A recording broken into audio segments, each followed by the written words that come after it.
Hi అండి, అందరూ ఎలా ఉన్నారు? బాగున్నారు కదా? నేను ఇప్పుడు ఫిష్ కర్రీ చేయబోతున్నాను. ఓకేనండి. చేసే విధానము మీరు చూడండి. నాకు నచ్చినట్టు నేను చేస్తున్నాను. ఇది కానీ మీకు నచ్చినట్లయితే లైక్ చేయండి, షేర్ చేయండి, కామెంట్ చేయండి. ఏదైనా తప్పులుంటే నన్ను క్షమించండి. ఓకేనండి. ఓకే, చూడండి. ఇప్పుడు ఫస్ట్ ఒక ప్యాన్ ఏంటంటే ఒక పెద్ద దబర్ తీసుకోవాలండి. ఎందుకంటే ఫిష్ కదండి, కొంచెం కలిపెట్టేటప్పుడు పెద్ద దబరలాగా కావాలి. తర్వాత కొంచెం ఆయిల్ పోసుకోవాలండి. ఆయిల్ పోసేసుకున్న తర్వాత ఆయిల్ పోసేసుకున్నాం. స్టవ్ వెలిగించేసుకున్నామండి. సరేనండి. ఇంట్లో ఆయిల్ కొంచెం వేడి ఎక్కిన తర్వాత మనము కొంచెం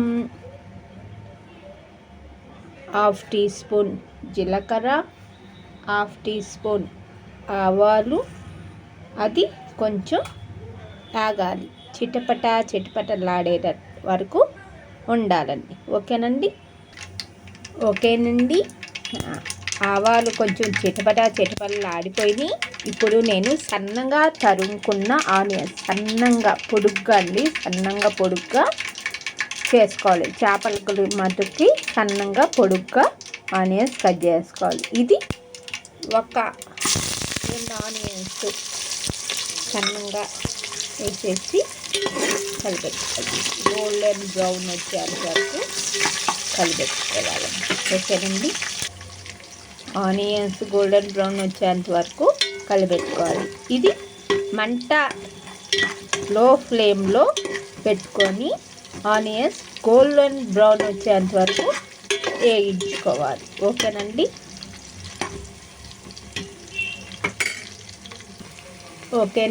లైట్గా గోల్డెన్ బ్రౌన్ వచ్చేసి తర్వాత సన్నగా పొడుగ్గా తరిగిన టమాటాస్, ఆ టమాటాలు కూడా ఒక 3 and 4 టమాటాలు తీసుకొని దీంట్లో వేసుకొని ఇవి కూడా బాగా కలిపెట్టి సన్నమంట మీదే బాగా గుజ్జు బయటకి బాగా టమాటాలు, ఇప్పుడు టమాటాగా బాగా కనిపిస్తున్నాయి కానీ సన్న మంట మీద బాగా అంటే ఆ టమాటాలు గుజ్జంతా బయటికి రావాలండి. ఓకేనండి. అప్పటికు సన్న మంట మీద ఉడకాలి. కొంచెంసేపు ఉడకనించి ఇలా మూత పెట్టేసుకొని ఉడకనివ్వాలండి. ఓకేనండి. ఇప్పుడు చూద్దాం ఎంతవరకు ఉడికిందో ఉడకలేదో చూద్దాం.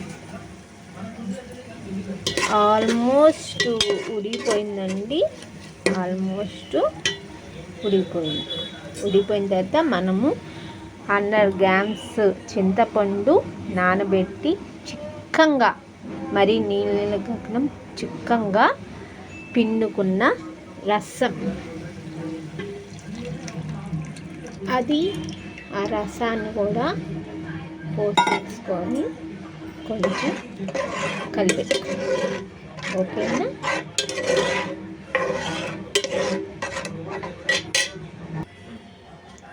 టమాటా గుజ్జు పోసేసాం కదండి. ఇది కొంచెం అటు ఇటు కలిపెట్టేసి తర్వాత మనము ఏం చేయాలంటే 2 టీ స్పూన్స్ ఉప్పు, 2.5 టీ స్పూన్ కారము, కొంచెం చిటికెడు పసుపు వేసుకొని కలిపెట్టుకోవాలి.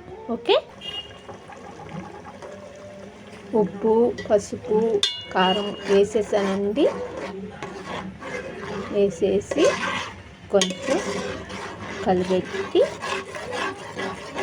బాగా కలిపెట్టి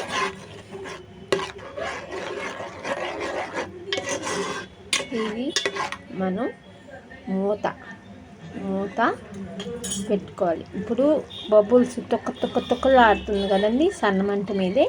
ఆ సన్నమంట మీద ఇంకొంచెం మరీ చిక్కం కాదు, మరీ నీళ్ళకి కాకుండా కొంచెం మూత పెట్టి ఉడకనించుకుందాం. ఓకేనండి.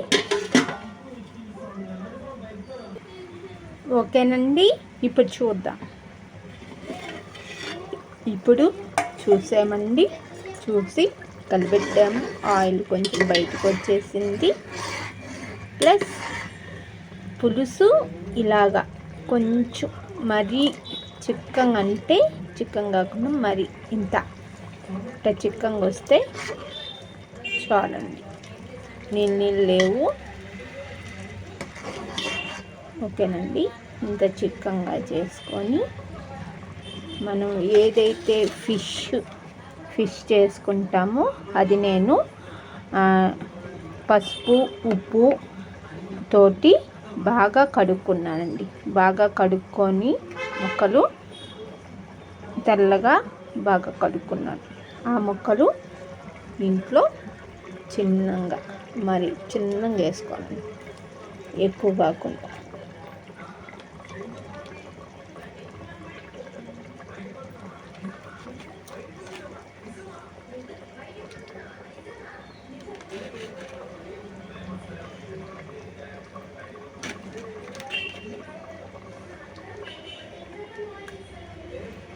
వేసుకున్నాం కదండి. వేసుకొని కొంచెం పులుసు వచ్చేటట్టు కొంచెం లోపలికి ఇట్లా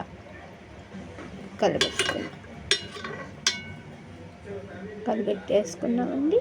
కలిపెట్టేసుకున్న తర్వాత నెక్స్ట్ ఒకసారి మూత పెట్టుకున్నాం. మీరు కావాల్సిందంటే నీళ్ళు పోసుకోవచ్చు. కొంచెం మరి ఒక చిటికెడు నీళ్ళు పోసుకోవచ్చు, లేకపోతే పోసుకోకుండా ఉండొచ్చు. ఇప్పుడు నేను ముక్కలు వేసేసాను, కానీ ముక్కలు వేసిన తర్వాత మూత పెట్టుకోవాలి. ఇంకొంచెం ముక్కలు ఉడకనివ్వాలి. ఓకేనండి.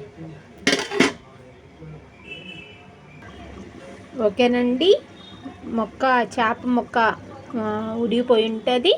ఇప్పుడు ప్లేట్ తీసుకొని ఉడికిందా లేదా అని మనం చూద్దాం. ఏంటంటే చేప ఉంది కదండి, ఇది కొంచెం టన్న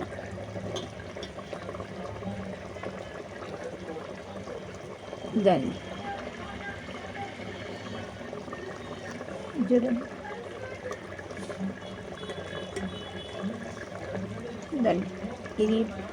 ఇది పోతున్నాయి కాబట్టి మనము ఉడికిపోయినట్టే. తర్వాత మనము దీనికి మెంతి పొడి ఉంటుంది కదండి, మెంతి పొడి 1/2 టీ స్పూన్ తీసుకోవాలి. 1/2 టీ స్పూన్ తీసుకొని చల్లుకోవాలి. నెక్స్ట్ మనము జీలకర్ర పొడి కూడా 1/2 టీ స్పూన్ తీసుకోవాలండి. ఇప్పుడు మనం కలిపెట్టుకోకూడదు. గంటితోటి మసిగొడ్డుతోటి దబర తిప్పుకోవాలి. కలిపెట్టామనుకోండి ఈ ముక్కలు ఇరిగిపోతాయి. అందుకని మసిగొడ్డుతోటి దబర తిప్పుకోవాలి. తిప్పుకున్నానండి. తర్వాత ఒక 5 minutes or 10 minutes మూత పెట్టుకొని ఉంచుకుందాం. ఓకే అండి. ముక్కలు ఉడికిపోయినాయి, అది అయిపోయినాయి. ఇప్పుడు మనం ప్లేట్ తీసుకొని చూసుకుందామండి. చూసుకున్న తర్వాత మనం లాస్ట్ అండ్ ఫైనల్ టచ్ కొత్తిమీర వరకనే చల్లుకొని